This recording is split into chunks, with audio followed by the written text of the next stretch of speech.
In 2016, California wife and mother Sherry Papini disappeared for 22 days. When she was found, she told authorities a detailed account of being kidnapped and tortured. Years later, in a stunning twist, Papini pled guilty to making false statements about what happened to her, setting off a media firestorm. Now, for the first time, Sherry Papini is telling her side of the story and revealing shocking new information. Sherry Papini, Caught in a Lie, an ID documentary event, Monday, May 26th at 9 on ID. Set your DVR.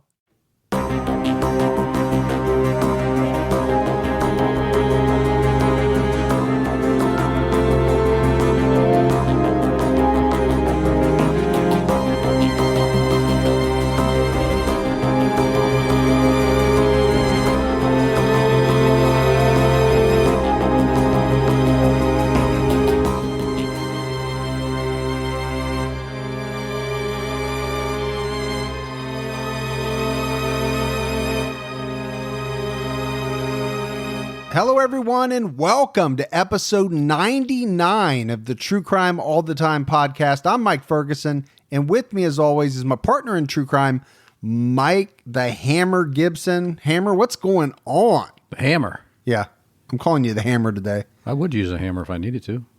You would use a lot of things if it came to it. Yeah. You're very resourceful. I can't be. I've called you Jason Bourne before. Well, You have some of those skills. Liam Neeson, Jason Bourne. kind of just, it's like Liam with a mask on. You're an amalgamation of a couple of different people. If you want to say that big word, go ahead. I'll explain it after the show. Yeah. But how you doing? I'm good. How about you? I'm doing great. I cannot believe we're on episode 99. I can't either. Next week is the big hundo. That's amazing, man. I 100. mean, I remember you and I 2 years ago sitting around talking about starting this podcast. Yeah, I never would have imagined that we were where we're at. And it just shows you we haven't taken very many weeks off to get to No, we 100. have. I think we've taken off 2 total. Maybe 2. We're probably due for a full week off here pretty soon, maybe around the holidays. Holidays coming up, we might have to. Now, we just got done taping our 10, 15-minute Patreon that we do every week. Not a Patreon episode. It's just a kind of a riff thing that we tape every week. Yeah, if you're a Patreon member, you get to listen to it. Yeah, and one thing I forgot to mention on there, Gibbs, was I ordered the chairs. The chairs are on their way. So this time next week, when we're recording, you will be sitting in a brand new, high fashion, functional office chair. What, are you going to give me that one you got in right now? No, I ordered 2 of the same. Don't give me any shit on this. I'm telling you. You never posted the Amazon proof, so, you know. I didn't order it through Amazon, but when it comes in, you know what I am going to do? Did you get it through chairs, like chairs.com? Yeah, sure. Chairs.com. Chairs.com.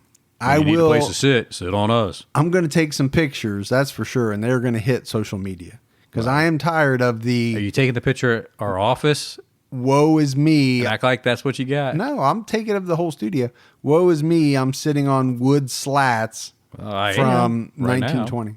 You know what? So I don't know if I told you. Somebody pointed out there are some pictures that we took of us in the studio. Yeah. And you can clearly see that we have the same chair. Oh, no, that's not the same thing. Yeah, it's clear. It's very clear. That's not true. All right, Gibbs, let's do our Patreon shout outs. We had Stacy Parks. Hey, Stacy. Dorinda Blasky. Dorinda. Sean McMahon. Hey, Sean. Deb Gran. Awesome. Mark Vucetic. Who said it? Casey. Yeah. Christina Buck. Thank you. Alyssa Breed. Alex Brown. Julie Essen. Ashley Marble. Kathy Gropp. Lisa Spence. Hey. Taylor Jessica. 2 names? 2 names. Josh Bruzan. 2 first names. They're all 2 names. Yeah. Bruzan. I like that, though. Skyla Denon. Hey, Sky. Jared Penvin. Penvin? Nutmeg Tella. That's a interesting... And I'm not sure I'm putting the emphasis on the right syllable there, but Nutmeg-tella. not sure. John Novick. David Truett, who made our True Crime All Time pins that were very cool. Sounds like a Canadian name. Trudet. It's Truett. Oh, like Trudet? No, there's no D in it. You keep wanting to put D in words, names where there's no D. Should be a soft D. Trudet. Silent D. Dylan DeMelweek. You sure?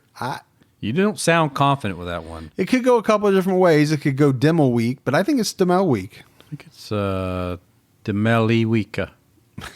That's the one I know it's not. Yeah. Teresa Werner. Hey, Teresa. The real Mike Gibby. Well, hello there, Mr. Real Mike Gibby. Is calling you out. Alyssa Kirkpatrick. Hey. Robbie Smith. Awesome. Hannah Page. Hey, turn it. Ginger Paul. Did you get it? I did. Turn the page. Yeah, okay. Christy Nash. Hey. Stacy. Just dicey. Megan Crawford. Hey, Megan Crawford. Julie Bailey. Makes me think of a drink for some reason. Because it has the word Bailey in it? Yeah. Like Danielle McCulley. Nightcap or something. Anna Skalstad. Hey, Anna. James Winchcombe. It sounds like English. Like James Winchcombe. That was actually not too bad. I like that one better than some of the others. Okay. Old Kimberly Lee. Good old Kimberly Lee. Yep, she just put it in there for you. Yeah. Kara Lewis. She's probably like 28. Probably. Matt Prater. Jesse Seghetti. Jesse Spaghetti. Aaron. There's Aaron. Corrine Couture. Ooh. Which is a very fancy sounding name. Designer. It's a designer name. And if we go back into the vault, Gibbs, this week we selected Andrea Young. Andrea's been a longtime Patreon supporter. So yes, thank you for that. we appreciate that. We appreciate all the new. We appreciate the people that continue to support us month after month. No PayPal this week. So None? no names to read off. But I do want to talk about Unsolved, True Crime All Time Unsolved. This week we are finishing up, it's out right now, part 2 on the Monster of Florence. We are. So we got to finish that bad boy. Yeah, I enjoyed it. I did too. And I will be honest with you, that was not a case that I knew all that much about before we got into the research. So I did enjoy it. All right, we're gearing up for our big 100th episode. We've already said it's going to be on Big Ed Kemper. We're probably going to cry. It's going to be emotional. Because it's the 100? It's 100. Be tears everywhere. It'd be kind of like people, like when people watch This Is Us, where they cry from watching that show. I don't know what that is. Oh, that's true, because you don't even like Hope Floats. No. So. And I don't watch regular TV, so. Yeah. Well, be a joyful, sad, emotional. Not really. There'll be no tears flowing. I was going to say, with you and I, there won't be any tears, but I get what you're saying. Yeah, there's a lot of information on Kemper. My thought is it's probably going to be a multi-parter.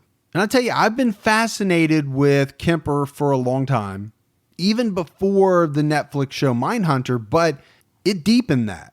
You know, I thought that the actor that played Kemper did an amazing job. I thought he was probably the best. Well, I did too, but I actually thought all of the actors that were playing the killers were really good.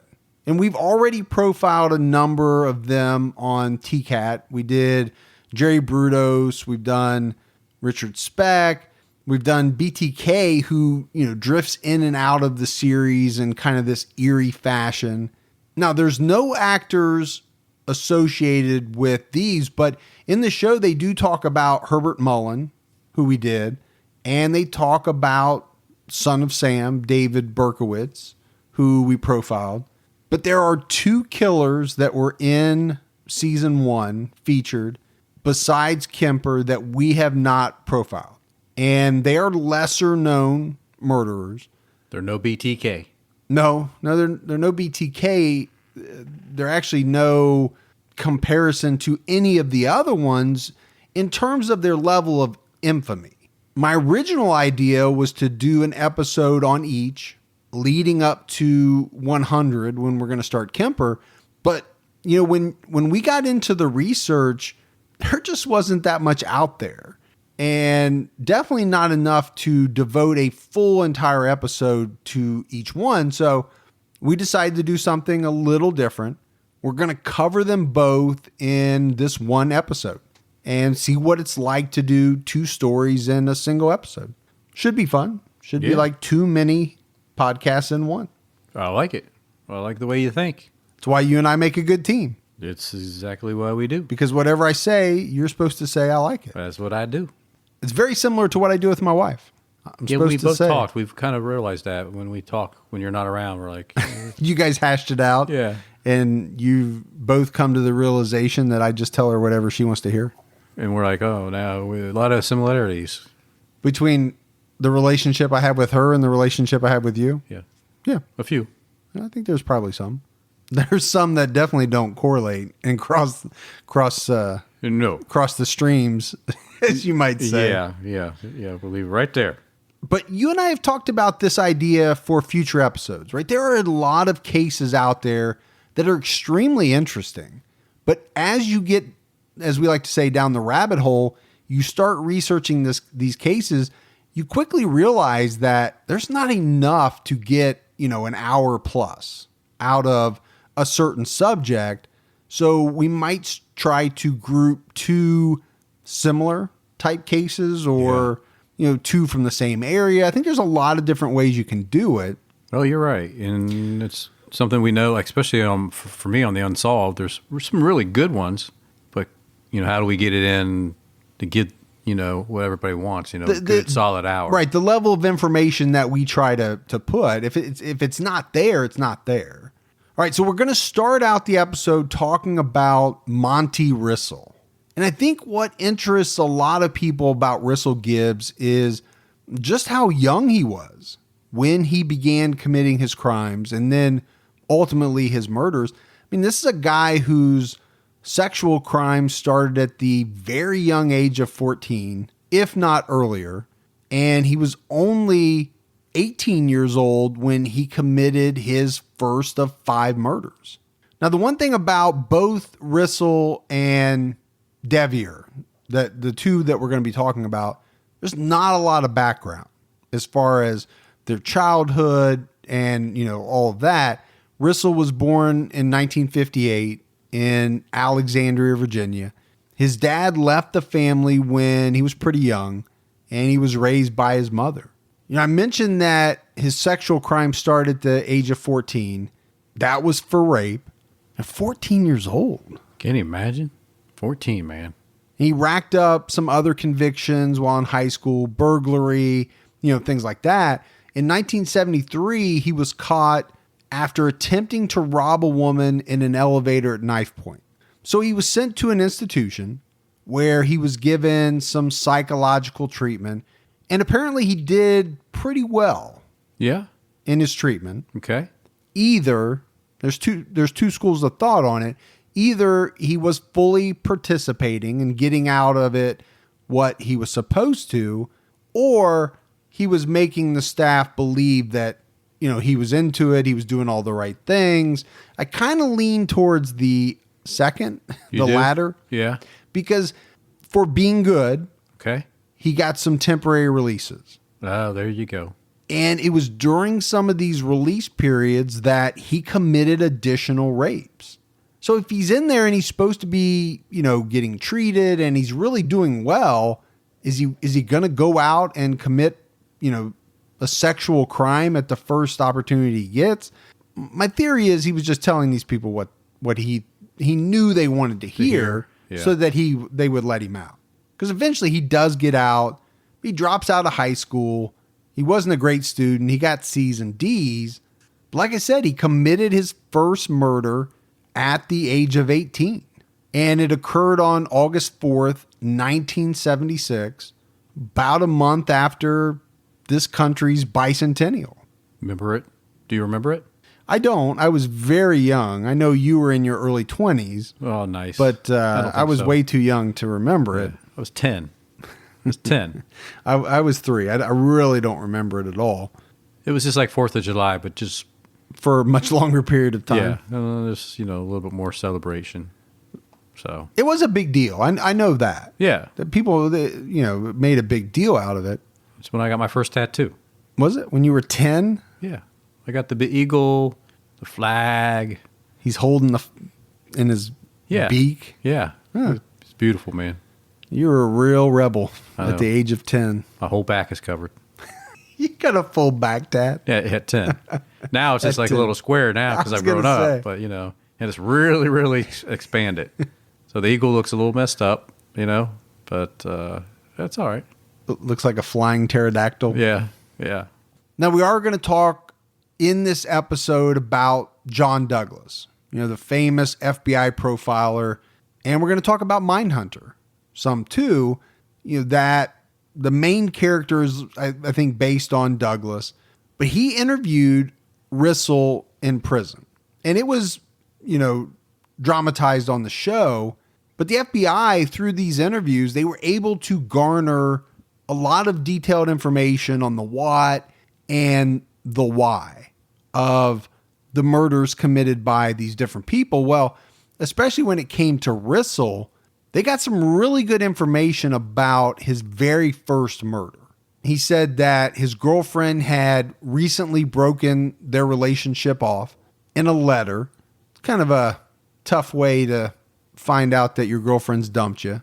Yeah, Dear John letter is never nice. Dear John letter, but there was no technology, right? You couldn't send a text with like an emoji of a dump, and I don't know what the other emoji. I'm not good with emojis, so. Emoji with a dump? Like I'm dumping you. Yeah, I get you. Yeah, I see where you're headed.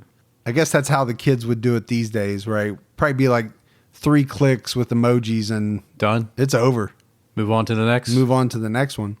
Now, earlier in the day on August 4th, he had driven to see his girlfriend at college.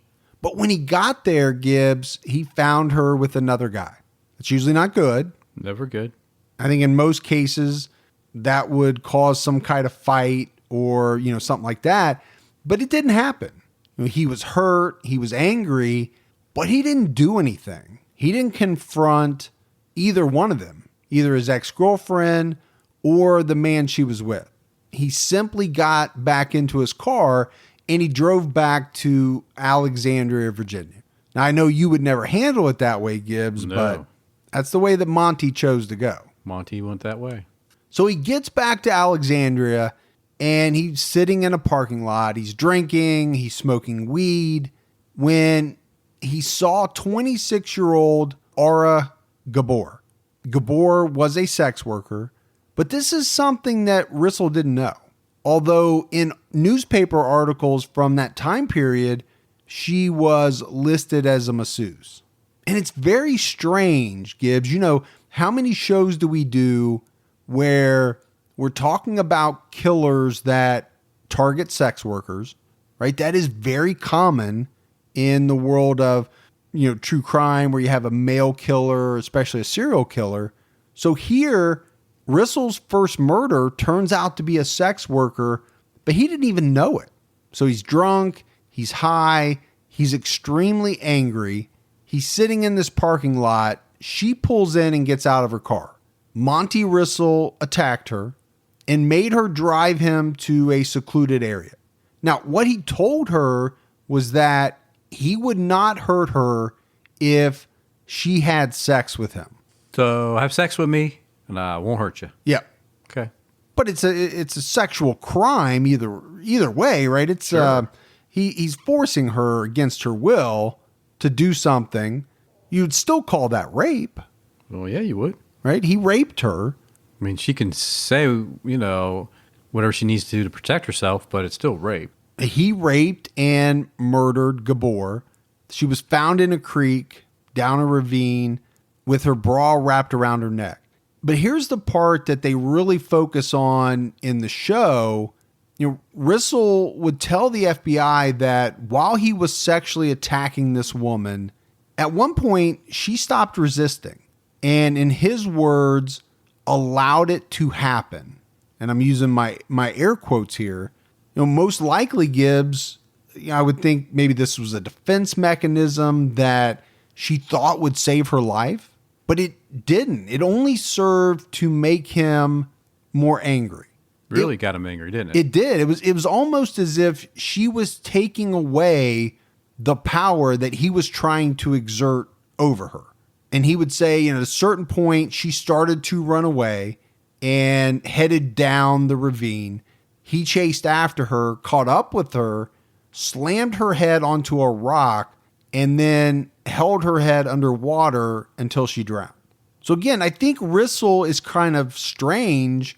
I don't think he sat around, Gibbs, for years thinking about planning to murder someone.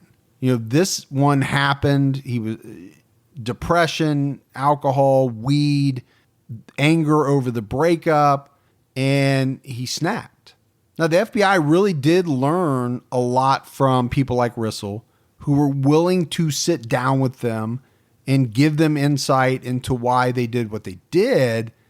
A lot of things, especially from Rissell, there were some classifications that would come out, as they were putting this FBI profiling, thing kind of together. It was in its infancy. Guys like Rissell, and even Rissell in particular, allowed them to expand their classifications. But the FBI came later, right? Rissell was already in prison by the time that Douglas and other FBI people went to interview him. After this murder happened, there was a detective working the case after Ora Gabor was murdered, and he had a history with Rissell.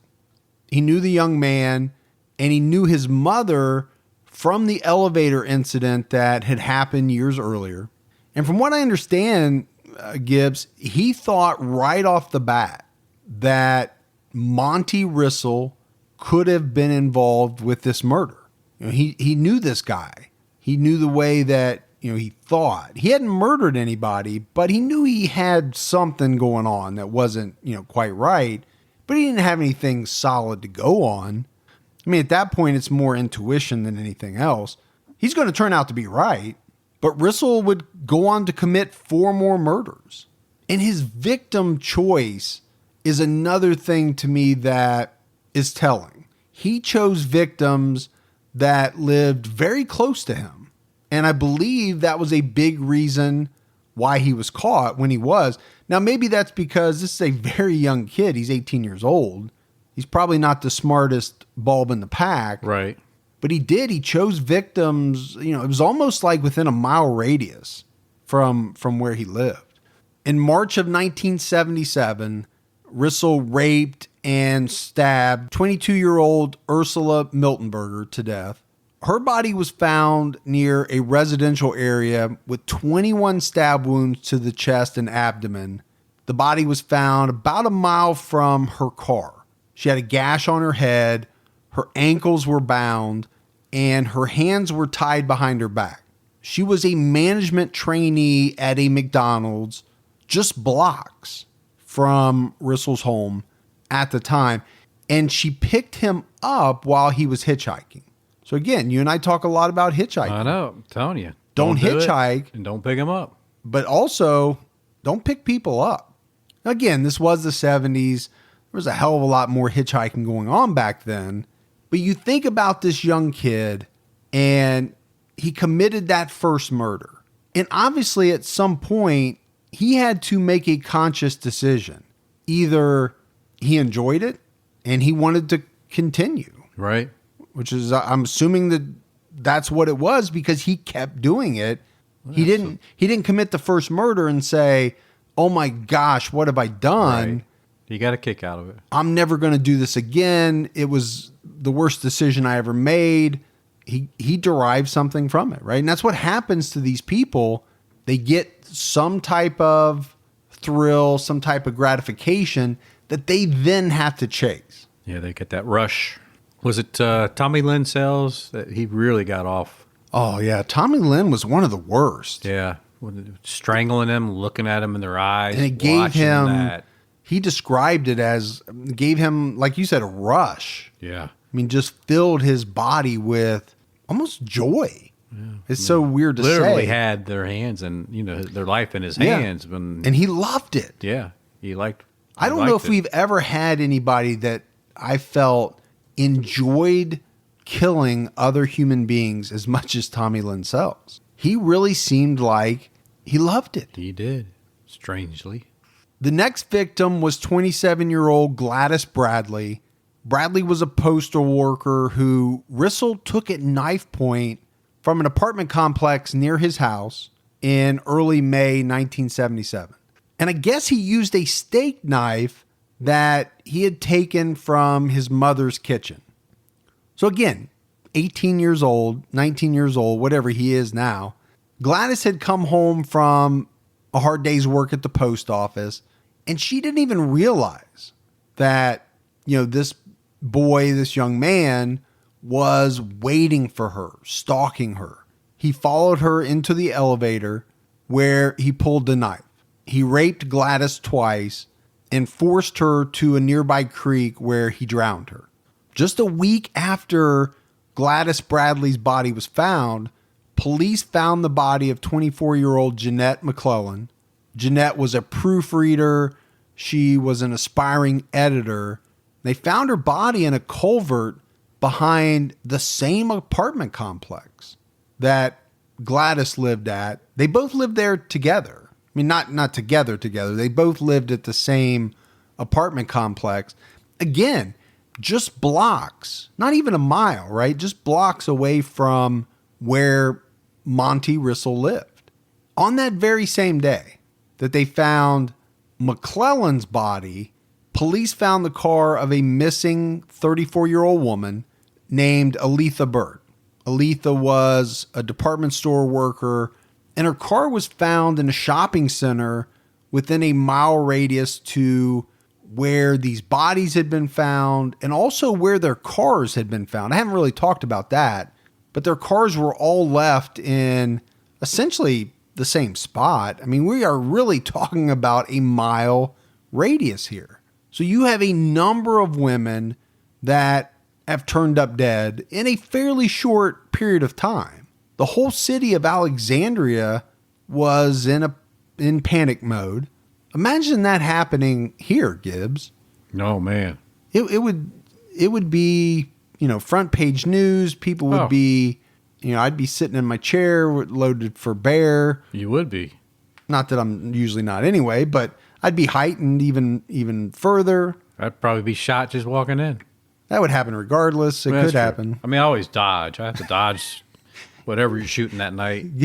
Gibby, when he enters the house, he runs serpentine just in case. Just in case. I never know, man.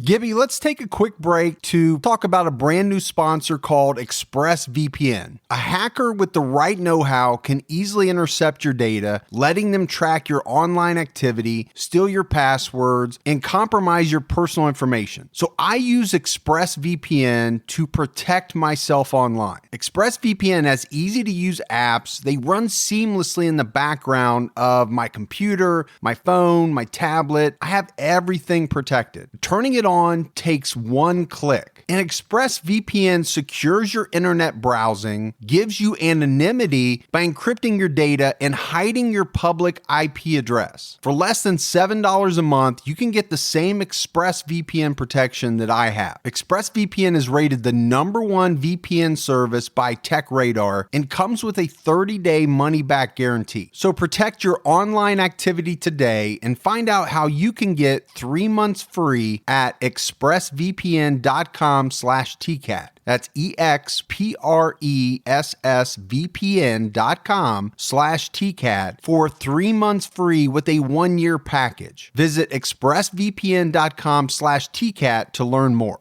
True Crime All the Time is sponsored by BetterHelp. Folks, therapy can feel like a big investment, but let's think about the state of your mind. It's just as important as your physical health. Traditional in-person therapy can cost anywhere from $100 to $250 per session, which adds up really fast. But with BetterHelp Online Therapy, you can save, on average, up to 50% per session. With BetterHelp, you pay a flat fee for weekly sessions, saving you big on cost and time. And you get quality care at a price that makes sense and can help you with anything from anxiety to everyday stress. Your mental health is worth it, and now it's within reach. I've used the BetterHelp service for years. And I love the fact that, I can connect with a therapist in a comfortable spot in my home on my laptop. With over 30,000 therapists, BetterHelp is the world's largest online therapy platform, having served over 5 million people globally. Your well-being is worth it. Visit betterhelp.com/TCAT today to get 10% off your first month. That's BetterHelp, HELP.com/TCATT. Monte Rissell was arrested on May 13th, but it wasn't for these murders. He was arrested on a totally unrelated charge, but as police were searching the car that he was driving, they found property that belonged to some of his victims. And these are things that they would have thought strange for him to have. Once they started to question him and they showed him the items from his victims, wallets, purses, combs, keys, things like that. I mean, this young man, I'm going to call him a young man, he crumbled, like a fine French pastry. Do French pastries crumble? I assume if they're made correctly. That they crumble? Yeah, you would want it to crumble. Crumble. Okay. Hell, I don't know. I'm not a pastry eater. You're not a pastry chef either. Of course, no, that's for sure. Yeah. I don't even eat pastries, though. I'm not a big You eat sweets. French toast, maybe. I do Is that like why you French think toast. you're like expert in French pastries? That's really the only thing I eat from the French. Hell, I don't know, Gibbs. All I'm saying is he buckled very quickly. Use whatever euphemism you want. Right. But the guy's not a seasoned pro, right? He's not this unbelievable serial killer that's been operating for 10 years and, 40 years old and has lived life. This is a very young 18-year-old Kid, young man. He's not going to stand up and doesn't against questioning by police. And he quickly confessed to killing all 5 women and was charged with kidnap, rape, and murder of all 5 of these women. And police got him to dictate a 19-page statement on the murders without an attorney present. And all he really told the police is that he didn't want to die. He didn't want to get the death penalty. always think that's your concern. I don't want to die. Please don't let me die. But they had no problem taking their victims' lives. Yeah. Yeah, I wasn't thinking about that when I killed 5 women, but now that I'm on the hot seat, please don't give me the death penalty. But that's probably one of the main reasons why he did crumble as fast as he did. He wanted to do whatever it took. He knew he was caught. He wanted to cooperate as much as he could to make sure he didn't get the death penalty. Now, we talked about Rissell's past in institutions, and we talked about that he had been under psychiatric care when he was younger. So they really wanted to evaluate his mental capacity to stand trial. But ultimately, he was found competent to stand trial. He pleaded guilty to murdering all 5 women. And because he did that, the prosecution dropped the rape and the kidnapping charges. And it wasn't much of a trial, right? They had some great evidence. They had his confessions. He was convicted and sentenced to 5 consecutive life sentences at 18, 19 years old. Yeah. I mean, you think about a life sentence, right? If you're 60 years old, it's still life. It's the rest of your life. Right. But if you're 18 years old, Man, that's everything. you have a long time to live. You just started. Your life just started. It just started, and you're going to spend the rest of it in a 6x9, whatever size cell, Being somebody's bitch for the rest of your life. eating bad food and Whatever that bitch tells you to eat. But at the sentencing, right? So he got 5 consecutive life sentences, but at the sentencing, and I just found this telling about, what type of individual we're talking about. This guy couldn't even muster up the courage to speak directly to the judge at his sentencing. He had to tell his attorney to tell the judge that he was remorseful. Couldn't even say it himself out loud. So how much weight does that carry when, you can't even say it in your own words? It's not helpful. That's for sure. So he gets to prison. And apparently he had a lot of enemies in prison due to the crimes, the nature of the crimes that he committed, sexual assaults against women. So for that reason, he spends most of his time isolated in protective custody. Apparently he has his own cell away from most of the inmates in PC. Probably good. But Rissell became eligible for parole in 1995. He had served 18 years in prison, 5 consecutive life sentences, and he was eligible in 18 years.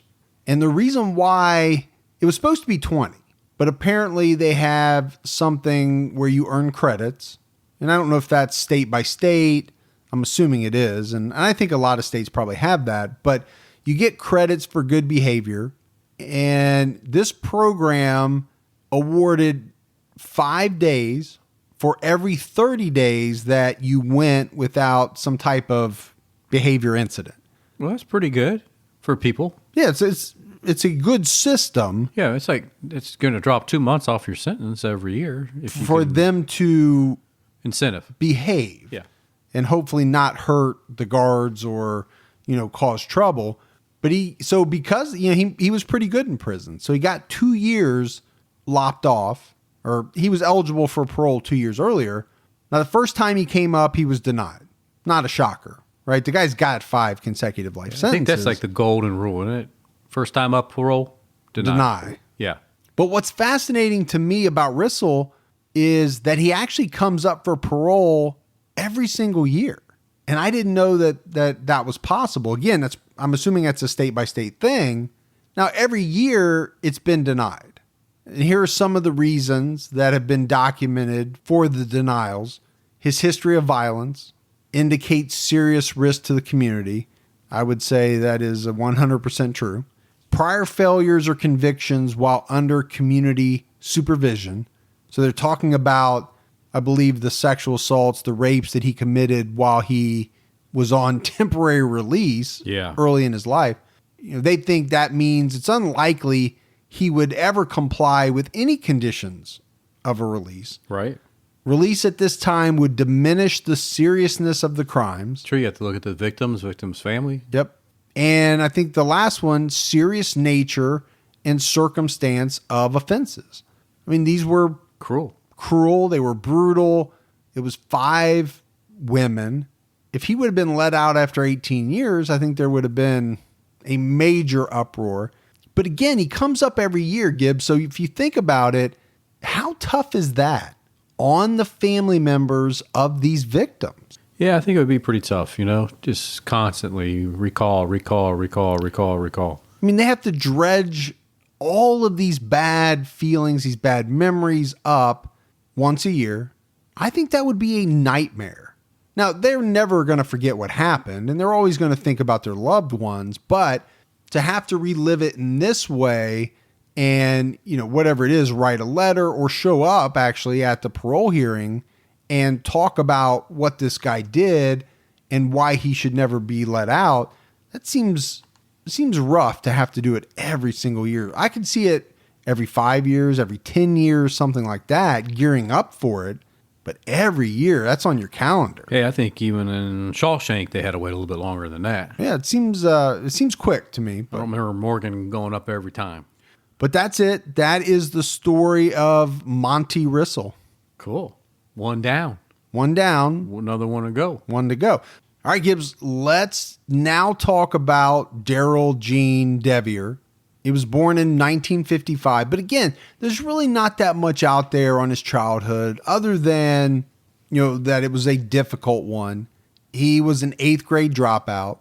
He was kicked out of the Army with a general discharge after less than a year in. And he was divorced at the time he committed murder. So he's not a finisher. That is true. He's not good with sticking with things. Yeah. Doesn't follow through.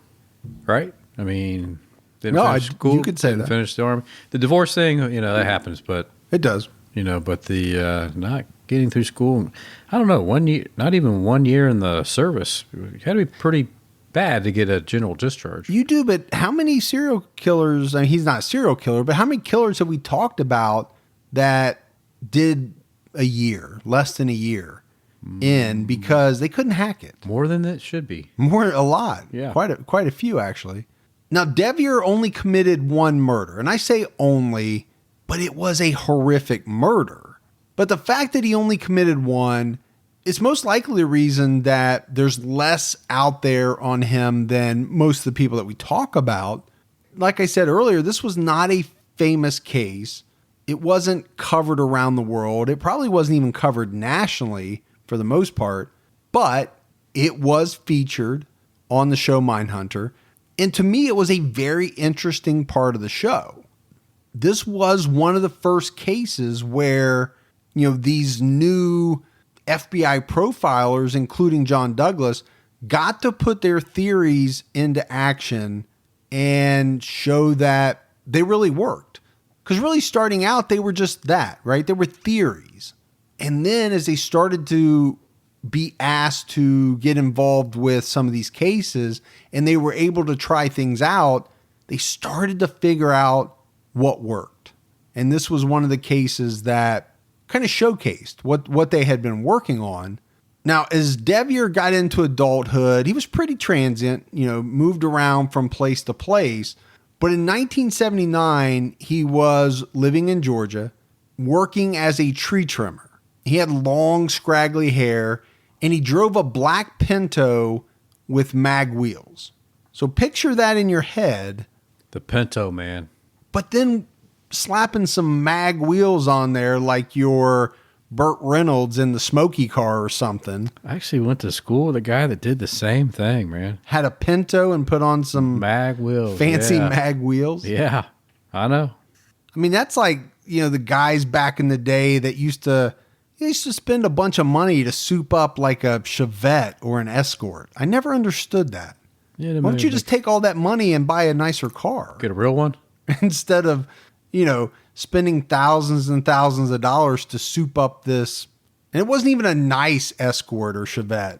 It was like some old junky clunker, and they were just throwing money into this stuff with CD players and subwoofers and rims and things like that. I never understood that, man, ever. Well, let's see what kind of car you had. What kind of car did I have? Yeah. My first car was a Grand Am, a two-door Grand Am. Yeah. 1986 Grand Am. Okay. It was a nice little car. What you drove in high school? I did. Yeah. And then what about you? Then you rolled into what? Actually, I think I went from that to, I think I had a hand-me-down like Toyota Camry at one point. But then I bought like my first pickup truck that I paid for myself. And then after that. That was it? That was it. Yeah. What was your first car? A Chevette, souped up. Souped up Chevette. Did you have like the rims that rolled when the car would stop? Yeah, the rolling rims. Whatever you call those. Spinners. The Alpine stereo system that you took the face off and walked in anywhere you went, so no one wanted to take it, I did have some tins in the trunk of that Grand Am with the Rockford Fosgate amp. Did you? Yeah. You rocked it, didn't you? I did. That was back during my rap days. Yeah. When I first got that bad boy. Yeah. All right, so let's get back to Devier. He's rocking the black Pinto with the mag wheels. Yeah. And wait till you see a picture of this guy. He's kind of scary looking. The guy that played him in the show, they made his hair long. They made him look a little dirty. Yeah. But he didn't look scary. The real guy, to me, looks scary. Got a little scary look to it. Yeah, he's got a scary look to him for sure. So he's working as a tree trimmer. And it was in November of 1979 that his company sent him on a job near Adairsville, Georgia. And on November 30th, 12-year-old Mary Frances Stoner was kidnapped just after getting off the school bus at the end of the dirt drive that led to her house. And authorities at all levels, Gibbs, they came together very quickly. That was around 4 p.m., and they started doing ground searches, air searches for the 8th grader, but they couldn't find her. Now, what they did find out is that shortly before 4 p.m. that day, 2 witnesses saw a dark blue or black Pinto with mag wheels. That's the other thing. You're really making your car stand out, I think. Yeah, I mean, how many Pintos with mag wheels on it were rolling around? Well, I mean, just this guy and your buddy. And my buddy up here, yeah. So these witnesses saw this Pinto with mag wheels parked about 150 feet from the Stoner's driveway. And they described the driver as a white male with long hair and a beard. There were also several students on the school bus that said they saw this car and the man driving it. And they know that Mary Stoner was dropped off just before 4, 3:55 to 4. It's a very small window. Very small. Those buses run fairly regular as far as time, unless something major happens.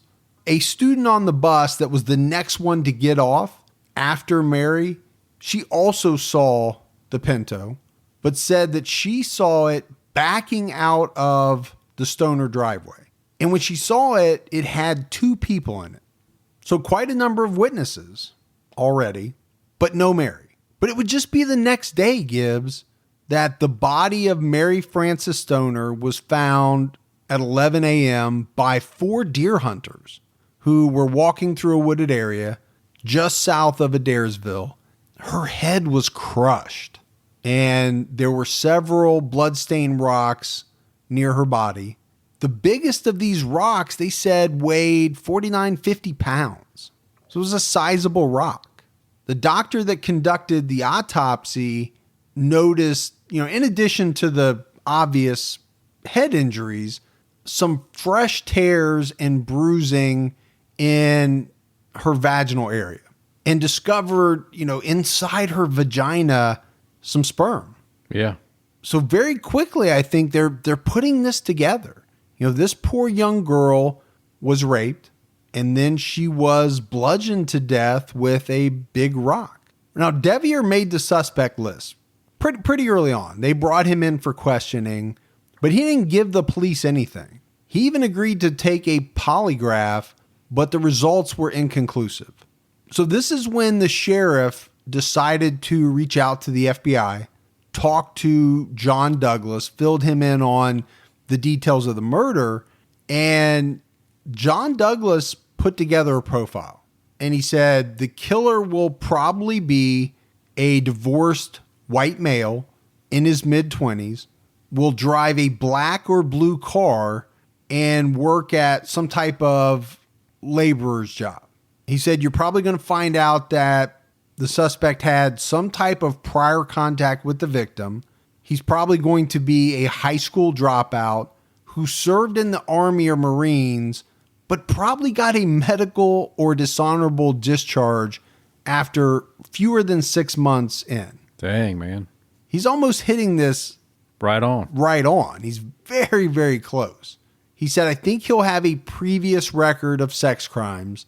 And if he was to be given a lie detector test, the test would be inconclusive, or it might show no deception at all. So this is what he tells the sheriff on the phone. And I don't know how much closer you can get. Pretty darn close, without knowing who the hell you're talking about exactly. Even the smallest step forward can make a big difference in your financial future. When you open a Chime checking account, you're one step closer to a better financial future with no maintenance fees, fee-free overdraft up to $200, or getting paid up to 2 days early with direct deposit. Making progress has never been easier. I think we've all been in that position where we've had an overdraft. Well, with Chime, you can overdraft up to $200 with no fees. That's amazing. And they have over 50,000 fee-free ATMs. Make progress towards a better financial future with Chime. Open your account in 2 minutes at chime.com/TCAT. That's chime.com/TCATT. Chime feels like progress. Banking services and debit card provided by the Bancorp Bank N.A. or Stride Bank N.A., members FDIC. Spot me eligibility requirements and overdraft limits apply. Fees apply at out-of-network ATMs. MyPay eligibility requirements apply. Credit limits range from $20 to $500. $2 fee applies to get funds instantly. Crime checking account required. Go to chime.com/disclosures for details.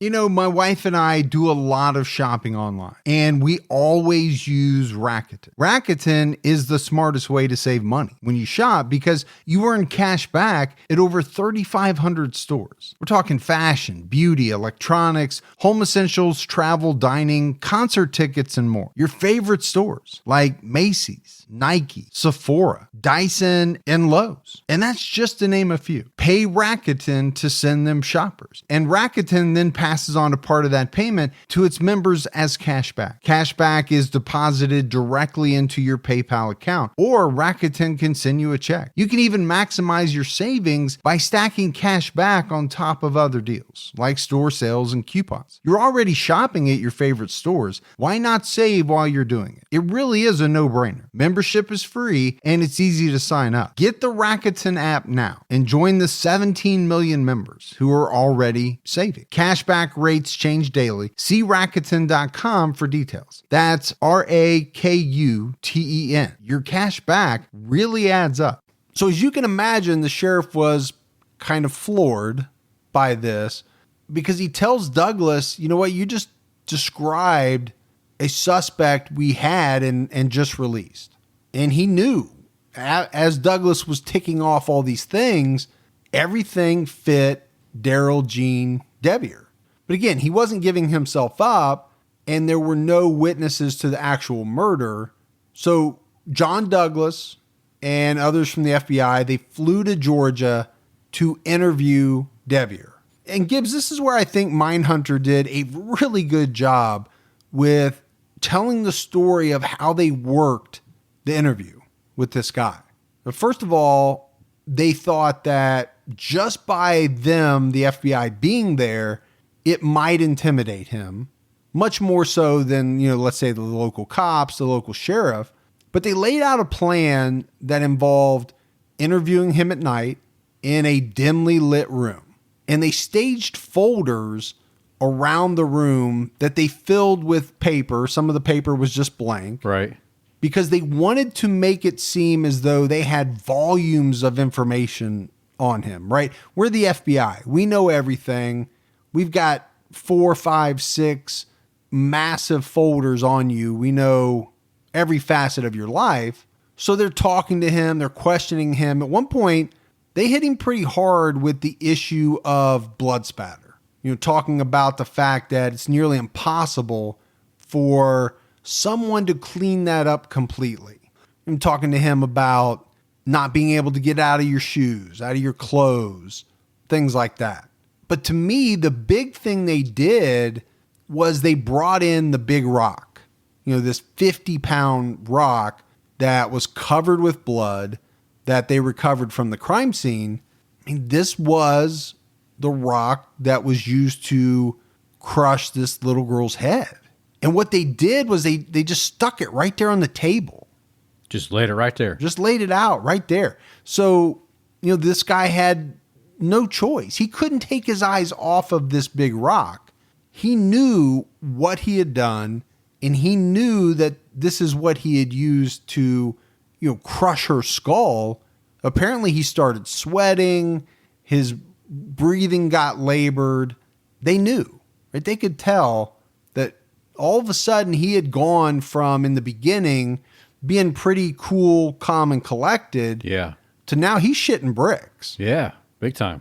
He has done a complete 180 in, the way that he's acting. And it, in large part, was being confronted with this murder weapon. I think they even had in there, at least they did on the show, they had some of her, like maybe what she was wearing, her baton. I don't know. That. On the show, I think they went and bought a baton, but I think they had some other things in there that, that were of hers that he was able to see. But to me, it was the rock. The rock was the big thing. And eventually they lowered the boom, right? They'd done all of this trying to set him up. And they tell him that they know he killed Mary Frances Stoner. But they really used a lot of psychology in this interview, in this discussion with Devier. They talked about the death penalty a lot. And they tried to make him believe that they didn't think he planned this out. And that if he only told them what happened, it would go a long way towards him probably not getting death. Right. So a lot of psychology. Sure. And eventually he broke down and he confessed to murdering Mary Frances Stoner. And after he confessed to the crime, he admitted that he had been obsessed with this 12-year-old girl, Mary Stoner, for weeks. Right. He was working this job as a tree trimmer on her street. He was seeing her leave for school. He was seeing her come home from school. That's the first time he saw her. And he continued to see her for however many days that gig lasted, that they were working on that street. Now he wasn't working on the street by the time the murder happened. Right. But this is when he saw her. What led up to him. Yeah. It's what led to him seeing her. He had moved on, his company moved to another job, but he didn't forget this girl. They would talk to some of the other guys that worked on the tree trimming crew with Devier, and they would say that, he talked about this girl a lot for the 2, 3, 4 days, whatever it was that they were there. Right. Talked about how good looking she was, how much he wanted to have sex with her. They said that he often said things like, it's time for the good looking girl to get home from school. Devier made a statement, which was transcribed and was eventually admitted into evidence at his trial. But he said that he had been driving his black Pinto that afternoon looking for a place to rent when he saw the school bus just as Mary Stoner was getting off. After it left, he pulled into the driveway and asked her for some directions. She came to the car, got into the passenger seat to look at a piece of paper that he had, and that's when he grabbed her and drove off. He drove her to an isolated wooded area. He stopped the car and he told her to get into the back seat. And it was at this point, Gibbs, that she asked him, "Are you going to rape me?" And he told her yes. Now, in his statement, he said they had sexual intercourse, which I don't like because that sounds like Consensual. That it's consensual. And this obviously was not. Right. This was his statement, the statement he made. But after they did, he said he made her get out of the car. Now, what he said in his statement was that his intention was to tie her to a tree and leave her there and take off. But that she yelled at him, she started hitting him, and he pushed her. And when he pushed her, she fell and she hit her head on this big rock and he got scared. And that's when, he started choking her to make sure that she was dead. Then he left. Now, John Douglas has said that he believes Devier realized after the sexual assault that he had to murder Mary Stoner because she could easily ID him. So he has a little bit different take, and I would tend to believe Douglas. He's got a pretty good track record, and that seems to make a lot of sense, right? He did something. Maybe it was planned out. Maybe it was, as he said, kind of spur of the moment, off the cuff. He saw her. He had been fantasizing about her already, but I can much more easily believe that at a certain point when all of this was going on, in his head it popped up that, hey, I can't leave this girl alive. Right. I'm going to get caught. So I got to do what I have to do to not get caught. Now, I don't think he wanted to say it that way. He wanted to, as a lot of them do, make it look, smooth it out a little, make it a little less, I'm a monster. Right. Didn't work, though. No, because, if you break down his statement, it's like, yeah, I pushed her, she tripped, she hurt herself, and it's almost like as if I choked her, I made sure that she was out of her misery, right? There's a tinge to it where he's almost saying, I did something for her. Oh. But we know he didn't. No. But it's almost like he's trying to make people believe that's what he did. Now, Devier was arrested and charged with kidnapping, rape, and murder. So he started his first trial, but it was declared a mistrial because apparently there was a juror that was found to have discussed the case with somebody that they weren't supposed to be talking about the case with. His second trial occurred in early 1982. So you had some of the members of his tree trimming crew that had worked at the Stoner home before the murder. They testified about the sexual remarks that he made about Mary Stoner. The testimony about his confession was admitted at trial. I mean, that's huge, right? That is huge. He admitted to the murder, and pretty easily a jury convicted him and sentenced him to death for the rape and murder of 12-year-old Mary Frances Stoner. Now, we are in Georgia, and they don't mess around in Georgia. It's kind of like Texas, I think, in some ways. Now, a bunch of people in Texas just went like, you did not just say compare us to any other state. Well, I don't think they'll take it as a bad comparison. So what I'm saying is the comparison is I think both states are very tough with sentencing. Yeah. We just talked about Monte Rissell, who raped and killed 5 women, and he didn't get the death penalty. He got 5 life sentences, but was eligible for parole after 18 years. So, if you look at the two, you can kind of weigh them that way. Oh, I think you're right. Well, I'm glad you do, because you know how much your opinion means to me. Very little to nothing. It means everything, man. Everything. Here comes the tears, man. So in 1983, the Georgia Supreme Court reversed the conviction on the grounds that the grand jury pool was underrepresented of women. Didn't have enough women on the grand jury pool. So he had to go to trial again. And he did, was retried in November of that year and convicted again. But Devier kept appealing, as they all do. Well, sure. But his would kind of be a roller coaster. In 1989, a district court upheld the conviction, but they granted him a new sentencing trial. So they said, you're still guilty, but we're taking away the death sentence. So maybe I have to backtrack a little bit on my statement. Maybe, but we'll see. But the reason they gave for this was that there was information introduced at his first sentencing about an alleged rape that he committed earlier against another woman. Now, I believe this is something that he confessed to, but he was never tried. So obviously, if he wasn't tried, he was never convicted, and the courts felt like it was wrong to introduce that at sentencing when he wasn't convicted of that crime.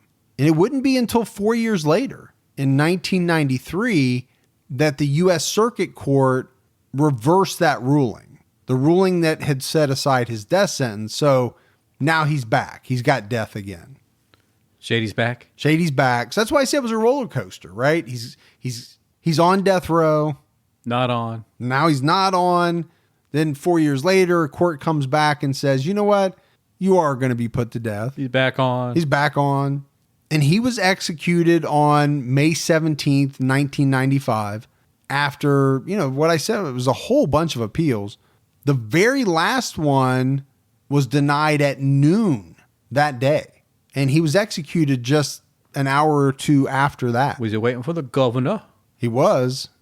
But so he was 38 years old at the time that he was executed. But even his execution didn't go the way that, people had planned for it to go. He was actually set to be executed 2 days earlier. But they had this massive storm that knocked out the power, and apparently the backup generators failed. It also knocked out the phone lines. Yeah. So if he was to get a call from the governor, as you said, wouldn't came through. It wouldn't have come through. So they couldn't put him to death. Just in case. And it's actually a really good thing they didn't, because the U.S. Supreme Court granted him a temporary stay, but they only found out about it after the state attorney general jumped in his car with a cell phone. Now, this is 1995. Right. So he's probably got one of those Motorola gray flip phones. Like Mommy Vice? For those, no, that was the brick. Oh, that was a brick. I'm talking about, this is still a brick, a smaller brick, and the very bottom of it flipped out. Do you remember that? Yep. A lot of people that are old enough to remember it will, because that was kind of, a lot of people had them, right? You didn't have like 3,000 cell phones to choose from. You had this big gray hunk of plastic or this black one. Yeah, it was really your only options. But it's kind of amazing, right? So he jumped in his car, he had his cell phone, and he drove until he found a signal. And that's when he found out that, he actually was granted a stay of execution. So I don't know what would have happened, Gibbs, if they would have gone forward. Right. And carried out the execution to find out later that the U.S. Supreme Court granted a temporary stay. I don't know what could have happened. The guy would have been dead. Yeah. It wouldn't have been good. Everybody would have to act like it didn't happen. Like, what do you mean a stay? No, we didn't give a stay. We meant stay right where you're at. But like I said, the stay was temporary. It was lifted within a couple of days, and he was executed like 2 days later. I just found that kind of fascinating in how it all played out. Devier had no final statement at his execution, but I couldn't find any information about his last meal, Gibbs. You know how much I like to talk about last meals. I couldn't find it. Well, what do you think it was? Judging by his picture and the way he looked, I'm going to go with a cherry pie, 2 big things of chocolate milk, Okay. a bucket of KFC, shrimp, Yeah. and some Coca-Cola to wash it down. Okay. Probably some French fries. He looks like a French fry guy. Gotcha. And I'm just trying to, what am I leaving out? You didn't say anything about fruits or veggies, but No, he your doesn't last look. meal, so you're not going to He do doesn't. that. When he doesn't look like a fruit veggie guy to me. Like I said, he's pretty scary looking. But that's it. That is the story of both Monte Rissell and Gene Devier. Yeah. So what was it like doing 2 stories in one? Was that 2 stories? Uh-huh. I just thought we changed the name to Protect the innocent. Yeah. Yeah, I mean, I think it works. I mean, people will let us know what they think. It wouldn't be something that we would do all the time, but I think every now and then, if we had a couple of very interesting cases that just didn't have, gobs of information. But this is true crime all the time. It is. And sometimes you're going to have cases that will take a couple episodes. Sometimes you're going to have cases that just won't fill an episode. So we wait till we have a couple like that and back them up together because you still want to hear about them. Sure. If you love true crime, you're going to want to hear about it, even if it's only for part of the segment. If it's only 30 minutes and then you get another 30 minutes. Yeah, it's kind of, it's like really a pretty good deal because you're getting to hear 2 for the price of 1. You know what we could do is it's free. Or we could put 2 out, 2 30-minute ones. Man, that's a pain. Not for me. I don't do anything. It would be a little more work for me. But. Yeah. All right, Gibbs, we got some voicemails. We got voicemails? Yeah, you want to hear those? Voicemails. Hey guys, how's it going? New listener, I just started binge watching your show a few weeks ago. I just listened to the newest episode, which was, what was that one about? Oh yeah, the Wesley Allen one. I don't know if it was the newest one. I don't know. It's hard to keep track nowadays. But yeah, no, we're graveyard at a gas station, and I just listen to you guys nonstop throughout the entire night. It's actually pretty nuts, the stuff you guys say and the reactions I see from the people that come in, because I live in such a small conservative town that when these people come in and they hear the stuff that you guys are talking about and the jokes you guys are making, it puts a smile on my face to see the weird looks that comes off on their face. But I just want to let you guys know, you guys are doing a great job. You guys are definitely one of my favorite podcasts, and it's a blast listening to you guys every night. Yeah, keep up the good work, guys. Bye. So that was awesome. That's good. We love when we get new listeners and they decide to call in. And so I will tell you this. I used to work the graveyard shift at a gas station in Detroit from time to time. Yeah. I may have mentioned this before, but when I worked in Detroit and there was a manager of each gas station, and when the manager would call off, I would have to go in. And right. So, man, that can be lonely. Yeah, I did a couple graveyard shifts. In gas stations or somewhere else? No, I worked a graveyard shift at a hotel, and then I did it again as a security guard at this Cargill facility. And you were just by yourself. Well, that would be lonely too. The thing about the gas station is, you can go an hour. Yeah. Maybe even longer sometimes where nobody comes in. I'd be grabbing chips and... Oh, I used to drink and eat. And yeah. That'd be the bad part, I probably paid for it. I'm going to say I paid for it. Well, you're working on it now. I just want to let you know all of the Nashville talk you had about assless chaps was cringeworthy. I'm born and raised in Nashville, and I've never owned a pair of cowboy boots, and I hate country music. So it's funny to listen to that. I have a unique perspective on the fact that everybody gets shortened sentences. I know Gibby hates it, but I used to work for sentence management for the Department of Corrections, and it has to do with the range of the offender. If they've never had it, they are range 1. It goes all the way up to 5, and it's the percentage. So, yes, it does suck that they don't spend all their time in jail or in prison. But that's just the way it goes, you know. So, really enjoy the podcast. I don't know what else to say. But yeah, thank you for the podcast, and keep your own time to think. Bye. All right. I love that because you and I, Gibbs, we always like when people call in with very specific information. Yes. Related to, the podcast and things like that. Right. I don't know if that is the same all across the country or just where she is. But again, I don't have an issue so much with people getting out for, petty things and smaller crimes early, things like that. I have an issue with some of the ones that we talk about. I mean, they're committing, short of murder, some very serious sexual crimes and things like that. And I just feel like they're getting out very, very quickly. Now, a lot of these are back in time too, and that plays a factor. But I definitely get what she's saying, and I appreciate her calling in and kind of enlightening us on that. Always good to have some enlightening. Or enlightenment. They're both good. Yeah, it's how it depends what you're looking for that day. Right. Sometimes you want enlightening. Yeah. Sometimes you want enlightenment. Want to get a little zap? Zap or zip? Zap. Hi, good day. This is Dem, and I'm calling from the Philippines. I think that I'm the first caller from the Philippines, but yeah, I've came across your podcast a couple of months ago, and I've been listening to you guys since way back. Every time I'm at work or every time I'm home, it's just G-Cat all the time. So I'm Team Gibby, but I'm trying to get some Harley coins or whatever that was for Mike, and hopefully I can get that over the weekend. But if not, well, I'll try again sometime. And again, thanks so much. It's so fun listening to you guys while I'm at work, and keep your own time ticking. Have a good day. Bye.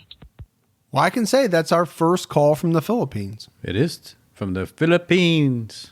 Is that an accent? I don't know. The Philippines really have an accent. I just remember what's her name had all the shoes from the Philippines. Is that Imelda Marcos? Yes. Is that who that is? Yeah. They always would show her closet with all her thousands and thousands of shoes. She did have a lot of shoes. Yeah. That's what I remember. I don't know why. So that's all you remember in the history of history, or that's all you remember about the Philippines? The Philippines. Okay. Yeah. Just want to make sure. That's where I'm at right now. So that's where your head's at. Yeah. It's always good to know where Gibby's head's at in a particular situation. At least it's out in the open, Your head is out in the open. Oh, all right. We appreciate those voicemails. We do have some mailbag Gibbs. Dina Reynolds sent us some Harley can koozies. One for me, one for you. Cool. You can keep your... You're going to try to think of some not manly drink? Is that what you're thinking? No, I was actually trying to think of the beer that I thought you liked. I like Blue Moon. Is it Blue Moon? Blue Moon. I don't know why I was thinking it was like Yingling or Leinenkugels, but yeah. You don't like that, huh? I mean, I'll drink it. Well, I know you'll drink it, but so Blue Moon. All right, so you can keep your Blue Moon cold. And there was a magnet in there too, a Harley magnet, which was cool. And you can keep your Bartles and James. So I didn't hit you, but you're going to come back and hit me. That's cool. No, that's all right. I was going to say. It's the way this chair gets to me, man. I was going to say something about you choosing Blue Moon, not the manliest of beers. It's actually pretty good. Don't get me wrong. But well, Blue Moon with a Chaser Jack. Okay. Yeah. And all his friends. Jim and... How many friends he got? You got a few. Tito. Yeah, Tito. Mark. All right. Hey, Gibbs, we had another Harley chip mail sorter disaster. Oh, no. They told us what to tell everybody how to ship them. So Jeff Buck sent me a chip from Dallas, but I didn't get to see it because it popped through a chip size hole in the envelope. And again, victimized by the Postal Service mail sorter. But I want to thank Jeff very much for the thought and taking the time to send that in. There is a Postal Service Lost and Found. You go out their website. Pretty soon they're going to have a whole shitload of Poker chips. Harley Davidson chips, I mean. poker chips. Yeah. And then our good friend Jess Huey sent in some of her pottery. I've been giving her a hard time for probably over a year. Oh. When she's always posting pictures of this awesome pottery. Yeah. And I keep saying, okay, where's our pottery? Where's it at? So what she actually made was magnets. Yeah. And they're really cool. I've never seen, I guess, would you call it a pottery magnet? Yeah, that's what I would call it. So one of them, we each got two. Yeah. One of ours says True Crime All the Time. We both got that. Yeah. And then I got a Team Fergie, and you got a hashtag. They both say Team Gibby. Team Gibby. No. She sent me the Team Gibby too. Yeah. Yeah. So we appreciate that, and we thank Jess. Awesome. Thank you. All right, everyone, that is it for another episode of True Crime All the Time. So for Mike and Gibby, stay safe and keep your own time ticking.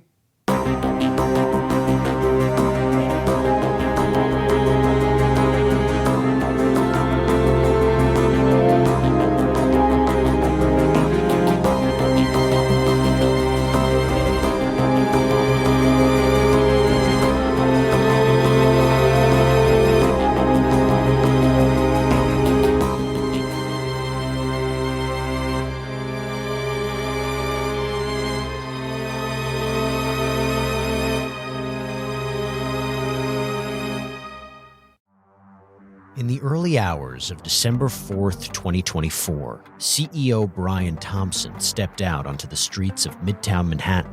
This assailant pulls out a weapon and starts firing at him. We're talking about the CEO of the biggest private health insurance corporation in the world. And the suspect, he has been identified as Luigi Nicholas Mangione, became one of the most divisive figures in modern criminal history. I was targeted, premeditated, and meant to sow terror. I'm Jesse Weber, host of Luigi, produced by Law and Crime and Twist. This is more than a true crime investigation. We explore a uniquely American moment that could change the country forever. He's awoken the people to a true issue. Finally, maybe this would lead rich and powerful people to acknowledge the barbaric nature of our healthcare system. Listen to Law and Crime's Luigi exclusively on Wondery Plus. You can join Wondery Plus in the Wondery app, Spotify, or Apple Podcasts.